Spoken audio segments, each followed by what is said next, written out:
নমস্কার, আমি doctor S A Mallick. আপনাদের অনেক দিনের অনেকজনের প্রশ্নের উত্তর আজকে দিতে চাই যে একটা মানুষ সুস্থ স্বাভাবিক শরীরে সারাদিন কতবার খাবেন। আমি জানি যে দর্শক বন্ধুদের অনেকেই অপেক্ষা করছেন আমার মুখ থেকে শোনার জন্য যে সারাদিন যতবার ইচ্ছা খাবেন। ব্যাপারটা তা দাঁড়ায় না, কিন্তু আমাদের একটা তো পরিমাপ থাকা দরকার যে কতটা আমাদের খাবার খেতে হবে। টার্মিনাল ইলনেসে যারা ভুগছেন তাদের জন্য এই ভিডিওটা নয়। মানে যারা এমন কিছু অসুখে ভুগছেন যে পৃথিবীতে তাদের স্থায়িত্ব কয়েকটা দিনের জন্য, তাদের জন্য এই ভিডিওটা নয়। কিন্তু যারা আমরা সুস্থ স্বাভাবিক নর্মাল হেঁটে চলে বেড়াচ্ছি, কাজকর্ম করছি, কিন্তু আমাদের খাবার কি কোনো পরিমাপ আছে, সেটা জানানোর জন্য আজকে এই ভিডিওটা। সাধারণত আমরা বাঙালিরা দিনে ৩ বার মেজর মিল নিই, মানে বড় খাবার, এবং ২টো ছোট খাবার খাই। সাধারণত আমরা ব্রেকফাস্ট খাই, দুপুরের দিকে একটা হালকা কিছু খাই, তারপর লাঞ্চ, এবং বিকেলবেলাতে একটা স্ন্যাকিং করি ৫টা থেকে ৭টার মধ্যে, এবং ডিনার করি তারপরে। আগে ধারণা ছিল যে একটা মানুষ যখন কম পরিমাণে খাবার বারবারে খাবেন, মানে স্মল মিলস ফ্রিকুয়েন্টলি যখন খাবেন, নাকি বডির মেটাবলিজম বা বিপাক ক্রিয়া বেড়ে যায়, তাতে রোগা থাকার এবং রোগা হবার সুবিধা হয়। কিন্তু পরে অনেকগুলো বৈজ্ঞানিক গবেষণায় দেখা গেছে যে এরকম কোনো ব্যাপার নেই, যে একটা মানুষ অল্প পরিমাণে খাবার বারবার যদি খান তাতে মেটাবলিজমের কোনো হেরফের হয় না, কিন্তু ঝামেলা যেটা হয় অন্য জায়গাতে। আসুন সেই ব্যাপারে আমরা একটু জেনে নিই। আমাদের বডিতে একটা অ্যাক্সিস কাজ করে, সেটা হচ্ছে গাট প্যানক্রিয়াস অ্যাক্সিস। অনেকের ধারণা যে অল্প পরিমাণে খাবার আমরা যদি বারে বারে খাই, তাহলে কোনো এক অজ্ঞাত কারণে আমাদের বিপাকক্রিয়া বা মেটাবলিজম বেড়ে যায়, এবং তাতে আমাদের শরীরে অনেক রকম সুবিধা হয়। আসলে কি হয়, এই পুরো ব্যাপারটা জানার জন্য আমাদের বডিতে যে একটা বিশেষ হরমোনাল পাথওয়ে আছে, গাট প্যানক্রিয়াস অ্যাক্সিস, এবং যার মাধ্যমে আমাদের শরীর থেকে ইনসুলিন নিঃসৃত হয়, সেটা আমাদের একটু জানতে হবে। আসলে কি হয়, আমরা যখন খাবার খাই তখন সেই খাবারগুলো পাচনতন্ত্রে হজম হবার পরে যে খাদ্য কণিকাগুলো তৈরি হয়, বিশেষত গ্লুকোজ, যখন এই গ্লুকোজ লেভেল রক্তে বাড়তে থাকে তখন প্যানক্রিয়াস থেকে ইনসুলিন নিঃসরণ শুরু হয়। এবং ইনসুলিন, আমরা জানি যে কোষে গ্লুকোজ ঢোকার একটা চাবিকাঠি। যখন ইনসুলিন বেশি বেরোয় তখন গ্লুকোজ লেভেল কমতে থাকে, কারণ গ্লুকোজ কোষের মধ্যে ঢুকে যায়। তখন ব্লাডে যেহেতু গ্লুকোজ লেভেল কমে যায়, তখন ইনসুলিন লেভেলও কমতে আরম্ভ করে। এবং আমরা জানি ইনসুলিন একটা অ্যানাবলিক হরমোন। ইনসুলিন যত আমাদের রক্তে বেশি লেভেলে থাকবে, তত স্টোরড ফ্যাটগুলো বার্ন হবে না, এবং যে জমাকৃত চর্বি আমাদের শরীরে আছে সেগুলো ওই জমাকৃত চর্বি অবস্থাতেই থাকবে, সেগুলোর পরিমাণ কমবে না। শুধু তাই না, গ্লুকোজ থেকে ফ্যাটি অ্যাসিড তৈরি হবে, এবং সেই ফ্যাটি অ্যাসিড বা ফ্যাট সেলসগুলো লিভারে যাবে, এবং লিভারে গিয়ে ফ্যাটি লিভার তৈরি করবে। একসময় যখন লিভার ভরে যাবে, তারপরে ওই চর্বি জাতীয় পদার্থগুলো ভিএলডিএল এর মাধ্যমে রক্ত প্রবাহতে চলে আসবে, এবং রক্তের মাধ্যমে সেগুলো বিভিন্ন জায়গায় পৌঁছে গিয়ে অ্যাথেরোস্ক্লেরোসিস তৈরি করবে। তাহলে বুঝতে পারছেন, আপনি যতবার খাবেন ততবার ইনসুলিন স্পাইক হবে। ইনসুলিন বাড়তে থাকার জন্য আমাদের শরীরে ওজন বাড়বে, এবং শুধু তাই নয়, যত ইনসুলিন বাড়বে তত আমাদের যে পেশি আছে, পেশি কোষগুলো, সেগুলোর জায়গায় চর্বি ভরতে আরম্ভ হবে, এবং তার জন্য আমাদের বডির মেটাবলিজম বা বিপাকক্রিয়া কমে যাবে। কারণ আমরা জানি আমাদের পেশি, আমাদের লিভার মেটাবলিক্যালি অ্যাক্টিভ। আমাদের এই বডিতে যা মেটাবলিজম হয় ইনসুলিন রিলেটেড বা ইনসুলিন ওরিয়েন্টেড, সেগুলো আমাদের পেশি এবং লিভারে হতে থাকে। এবার যখন দেখা যায় যে স্ট্রাকচার্ড 2 থেকে 3টে মিল আমরা খাই, সেটা হতে পারে ব্রেকফাস্ট, লাঞ্চ এবং ডিনার। অনেকে ব্রেকফাস্ট খান, একদম ডিনার খান, সেটাও চলতে পারে। এই স্ট্রাকচার যে মিলগুলো খায় এবং যেগুলো সুষম আহার, যার মধ্যে রিফাইন কার্বোহাইড্রেট কম, যার মধ্যে ফাইবার আছে, যার মধ্যে লিন প্রোটিন আছে, এবং সেই খাবারগুলো এমনভাবে প্ল্যান করা হয়েছে যার মধ্যে ভিটামিন, মিনারেলস এবং বিভিন্ন ধরনের অ্যান্টিঅক্সিডেন্ট থাকবে, সেগুলো আমাদের হেলথের জন্য ভালো।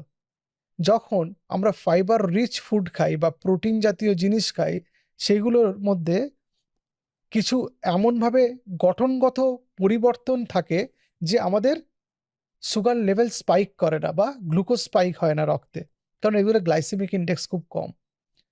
তখন কি হয়, অল্প অল্প করে সুগার লেভেল বাড়ার জন্য ইনসুলিনও অল্প অল্প পরিমাণে বেরোয়।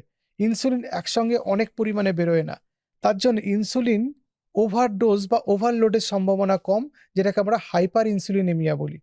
এই হাইপার ইনসুলিনেমিয়া স্টেট তৈরি না হওয়ার জন্য শরীরে ওজন বাড়তে পারে না, ফ্যাটি লিভার হতে পারে না, অ্যাথেরোস্ক্লেরোটিক কার্ডিওভাস্কুলার ডিজিজ হতে পারে না, কোলেস্টেরল রক্তে বাড়তে পারে না, পলিসিস্টিক ওভারিয়ান সিনড্রোম হয় না, এবং স্লিপ অ্যাপনিয়ার মতো কঠিন এবং মারাত্মক অসুখ তৈরি হয় না। এবার এই যে স্ট্রাকচার্ড মিলের কথা বললাম, এটা কি সবার জন্য একই রকম? সেটা কখনো হতে পারে না। মনে করুন একজন পেশেন্ট ইনসুলিনে আছেন এবং তিনি একবারে অনেকটা খাবার খেতে পারেন না। তাকে তাহলে এমনভাবে প্ল্যান করতে হবে যাতে হাইপোগ্লাইসেমিয়া না হয়।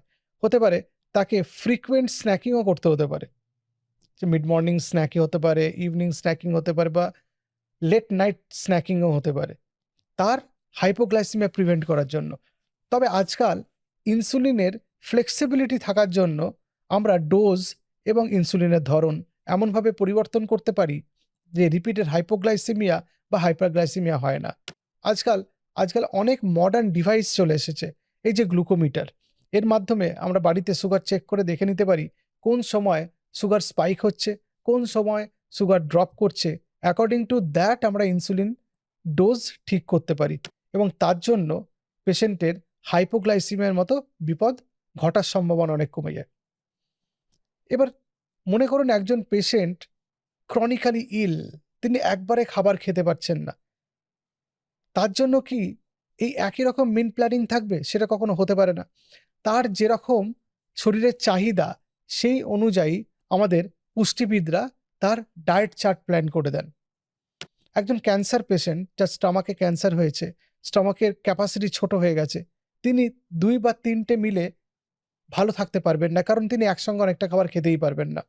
অথচ ক্যান্সার একটা ক্যাটাবলিক স্টেজ, সেখানে আমাদের শরীরে ওজন কমে যায় যথাযথ যদি যথেষ্ট পরিমাণে ক্যালোরি এবং নিউট্রিশন শরীরের মধ্যে না ঢোকে, তাহলে আরও শরীর ভেঙে যাবে এবং আরও ক্যান্সারের চিকিৎসাটা জটিল হয়ে যাবে। আমরা এভাবে এমনভাবে খাদ্য তালিকা তৈরি করতে পারি যেভাবে পুরনো এবং জটিল রোগগুলো যাতে মাথা চাড়া দিয়ে উঠতে না পারে, যেমন ডায়াবেটিস, যেমন উচ্চ রক্তচাপ, যেমন কোলেস্টেরলের মতো সমস্যা। আমরা এই ডায়েট প্ল্যান করার আগে কয়েকটা জিনিস দেখি, যে যে মানুষটা কাজ করেন তার কাজ করার ধরনটা কি, তার সেডেন্টারি লাইফস্টাইল না অ্যাক্টিভ লাইফস্টাইল, না হার্ড ওয়ার্ক তিনি করেন, তিনি কিরকম সোশিও ইকোনমিক কন্ডিশন থেকে বিলং করেন। একজন মানুষ যার আয় সীমিত, তার কিভাবে ডায়েট প্ল্যান করা হবে সেটা তার আয় না জেনে সেটা আপনি করতে পারবেন না, কারণ এরকম কিছু ডায়েট চার্টে জিনিস রাখতে হতে পারে যেগুলোর দাম অত্যন্ত বেশি, তিনি সেটা অ্যাফোর্ড নাও করতে পারেন। সেই জন্য এমনভাবে তার ডায়েট প্ল্যান করতে হবে যাতে তিনি যথাযথ পুষ্টি সেই খাবার থেকে তিনি পেতে পারেন। এবার এই আলোচনার মধ্যে আমি যদি ইন্টারমিটেন্ট ফাস্টিং নিয়ে একটু 2-1টা কথা না বলি, তাহলে ভীষণ অবিচার করা হবে। ইন্টারমিটেন্ট ফাস্টিং অনেকে জানতে চান যে একটা মেথড অফ ক্যালোরি ডিপ্রাইভেশন। এটা আমরা জানি যে আমরা ইন্টারমিটেন্ট ফাস্টিং করলে আমরা যদি খাবার কম খাই, সেই জন্য আমাদের শরীরে খাবার কম ঢোকে, এবং শরীরে খাবার কম ঢুকলে তার জন্য যা যা এফেক্ট পাওয়া যায় সেটা পাওয়া যায়। কিন্তু আমরা অনেকেই জানি না যে ইন্টারমিটেন্ট ফাস্টিং করলে অটোফ্যাজি বলে একটা মেকানিজম বডিতে অ্যাক্টিভেটেড হয়ে যায়, যেগুলো আমাদের ভঙ্গুর পুরনো অসুস্থ কোষগুলোকে ধ্বংস করে নতুন কোষ তৈরি করে, অথবা যে কোষগুলোর মেরামতি করা সম্ভব সেগুলোর মেরামতি করে দেয়। এই ইন্টারমিটেন্ট ফাস্টিং এর এই অটোফ্যাজি, এই যে পদ্ধতিটা, এটার জন্য জাপানি এক বিজ্ঞানী নোবেল প্রাইজ পেয়েছিলেন। আমরা ইন্টারমিটেন্ট ফাস্টিং বেশ কয়েকটা ভাবে করতে পারি। একটা 16:8 করতে পারি, যে আমরা 8 ঘন্টা খাবার খেলাম সারাদিনে এবং 16 ঘন্টা না খেয়ে থাকলাম, সেটা সন্ধে 6টা থেকে পরের দিন সকাল 10টা অবধি হতে পারে। তাহলে 16 ঘন্টা হলো। কেউ কেউ বলেন আমি এতক্ষণ পারবো না, তাহলে 14:10 হতে পারে। 10 ঘন্টা খাবার খাওয়া হলো, 14 ঘন্টা না খেয়ে, সেটা সন্ধ্যেবেলা 6টায় খেয়ে পরের দিন সকাল 8টা। 1 মিল আ ডে, ওম্যাড বলে একটা মিল আছে, সে সারাদিনে একটা মিল খেলেন, সেটাও একটা মেথড অফ ইন্টারমিটেন্ট ফাস্টিং। যে ইন্টারমিটেন্ট ফাস্টিং আবার 5:2 মেথডেও করা যায়, যে সপ্তাহের 5 দিন আমরা নর্মাল খাবার খেলাম, 2 দিন একটু কম খাবার খেলাম। আবার 1:1 মেথডেও করা যায়, যে একদিন খেলাম, একদিন ইন্টারমিটেন্ট ফাস্টিং করলাম, একদিন স্বাভাবিক খেলাম, একদিন ইন্টারমিটেন্ট ফাস্টিং করলাম। ইন্টারমিটেন্ট ফাস্টিং সবাই কিন্তু করতে পারবেন না। যারা প্রেগনেন্ট লেডি, যারা ল্যাকটেটিং মাদার, যারা টার্মিনারি ইল পেশেন্টস, বা খুব ফ্রেইল বডি আছে এল্ডারলি পেশেন্টস, বাচ্চাদের, এদের ইন্টারমিটেন্ট ফাস্টিং করা অ্যালাউড না। বা যাদের আনকন্ট্রোল ডায়াবেটিস আছে টাইপ 2, যাদের টাইপ 1 ডায়াবেটিস আছে, তারা অবশ্যই ইন্টারমিটেন্ট ফাস্টিং করবেন না, তাদের হাইপোগ্লাইসেমিয়া হতে পারে। এই যে খাবারের মেথড কথা বললাম, এই মেথডে স্ন্যাকিং এর গুরুত্ব কি? মনে করুন আপনি সকালবেলা অফিসে যাবেন, কিন্তু আপনার যথেষ্ট সময় নেই যে ভালো করে খেয়ে যাবেন। আপনি মোটামুটি একটা ব্রেকফাস্ট করলেন, যেটাতে আপনার ক্যালোরি কমপ্লিট হলো না যে আপনি 3টে মিলে থাকবেন। তাহলে তো আপনার ওজন কমে যেতে পারে। এমনিতেই আপনি হয়তো খুব বেশি আপনার শরীরে ওজন নয় এবং আপনি ওজন কমাতে চান না স্বেচ্ছায়, তাহলে আপনাকে একটা স্ন্যাকিং করতে হতে পারে আপনার ওজন মেনটেন করার জন্য, আপনার এনার্জি মেনটেন করার জন্য। আপনি যদি লো ক্যালোরিতে থাকেন, তাহলে আপনার ইরিটেবিলিটি অফ দ্য মুড হতে পারে, আপনার লস অফ লিবিডো হতে পারে, মানে সেক্সুয়াল ডিজায়ার কমে যেতে পারে, এবং হাইপোথার্মিয়া হতে পারে, মানে শরীরের তাপমাত্রা কমে যেতে পারে। সেই জন্য আমি সবসময় বলি যে একটা প্রপার ডায়েট প্ল্যান করা দরকার। একজন মানুষ যিনি মাঠে কাজ করছেন বা চাষ করছেন বা হার্ড ওয়ার্ক করছেন, তার ক্যালোরির চাহিদা একজন আইটি সেক্টরে অফিসে কাজ করা সেডেন্টারি মানুষের মতো হতে পারে না। প্রথম জনের ক্যালোরি অনেক বেশি লাগবে, কারণ তার শারীরিক পরিশ্রম অনেক বেশি। আবার একটা মানুষ সারাদিন বসে কাজ করেন, তার ক্যালোরি যেরকম হবে, একজন অ্যাথলেট তার ক্যালোরি একই রকম হতে পারে না। অথবা একজন ব্রিস্ক ওয়াক করেন, সেটাই তার সারাদিনের সর্বাধিক পরিশ্রম এবং এক্সারসাইজ, কিন্তু আরেকজন মানুষ যিনি এক্সারসাইজ করার জন্য জিমে যান এবং হার্ড এক্সারসাইজ করেন বা ইন্টেন্সিভ অ্যারোবিক এক্সারসাইজ করেন, তার ক্যালোরি ইনটেক একই রকম হতে পারে না। সুতরাং ক্যালোরি ইনটেক কতটা হবে, কতটা মিল খাবেন, তার কোনো হার্ড অ্যান্ড ফাস্ট রুল হতে পারে না। কিন্তু আপনি প্রয়োজনের তুলনায় হয়তো বেশি খেয়ে ফেলছেন। আপনার হয়তো সারাদিনে খুব কম ক্যালোরি লাগে, আপনি হয়তো 2 গুণ 3 গুণ খাবার খাচ্ছেন, কিন্তু আপনার মনে হচ্ছে আপনি খুবই কম খাবার খান। আমি একজন মানুষকেও বলতে শুনিনি, যাদের শরীরে ওজন বেশি, যে আমি অনেক খাবার খাই। তাদের সঙ্গে যখন ডায়েট নিয়ে আলোচনা হয়েছে, তারা প্রত্যেকে বলেন আমি এমন কিছু খাবার খাই না, আমার খাবারে এমন কিছু নেই। অথচ সাইলেন্টলি তিনি হয়তো সারাদিনে 5টা বিস্কিট খেয়ে নিলেন, যার মধ্যে ময়দা চিনি আছে। হয়তো এমনি নর্মাল রেগুলার ডায়েট কম খেয়েছেন, হয়তো আইসক্রিম খেয়ে নিচ্ছেন, চানাচুর খেয়ে নিচ্ছেন, বা কোনো একটা ভাজাভুজি খেয়ে নিলেন, বা বাইরে কেউ খাচ্ছেন তার থেকে একটু শেয়ার করলেন, বা অজানা মনে ভুলে গিয়ে আপনি কিছু একটা স্ন্যাকিং করে ফেলছেন বাড়িতে, যেটা আপনার মনে থাকছে না। এবং ডিসরেগুলেটেড ইটিং অনেকগুলো মেন্টাল ডিসঅর্ডারে হয়। ইমোশনাল ইটিং, স্ট্রেস ইটিং বা ইটিং ডিসঅর্ডার্স, সেগুলো অনেকগুলো সাইকিয়াট্রিক ইলনেসে হয় এবং মানুষ সেখানে অনেক বেশি খেয়ে ফেলেন। সুতরাং আমার আজকের এই ভিডিওর মাধ্যমে আপনাদের কাছে এই বার্তা যে খাবার কতটা খাবেন তার নির্দিষ্ট পরিমাণ থাকবে। আপনার খাবার খেয়ে ওজন বাড়া বা কমা কোনোটাই উচিত না। আপনার বাড়িতে যদি ওজন মাপার যন্ত্র থাকে এবং একটি নির্দিষ্ট সময় পরে আপনি যদি ওজন মাপতে থাকেন, সেটা সপ্তাহে 1 বার হতে পারে বা 2 সপ্তাহে 1 বার হতে পারে। তাতে যদি আপনার ওজন বাড়ে বা কমে, তাহলে আপনাকে সচেতন হতে হবে। আপনি যদি ক্রনিক অসুখে ভোগেন, পুরনো এবং জটিল অসুখে ভোগেন, ডায়াবেটিস হতে পারে, উচ্চ রক্তচাপ বা কোলেস্টেরলের সমস্যা, তাহলে আপনার ডায়েট প্ল্যান অন্যরকম হবে। আপনি আপনার ডাক্তারের সঙ্গে কথা বলুন সেই ব্যাপারে, অথবা কোনো পুষ্টিবিদের পরামর্শ নিন, তিনি আপনাকে গাইড করতে পারবেন। নমস্কার।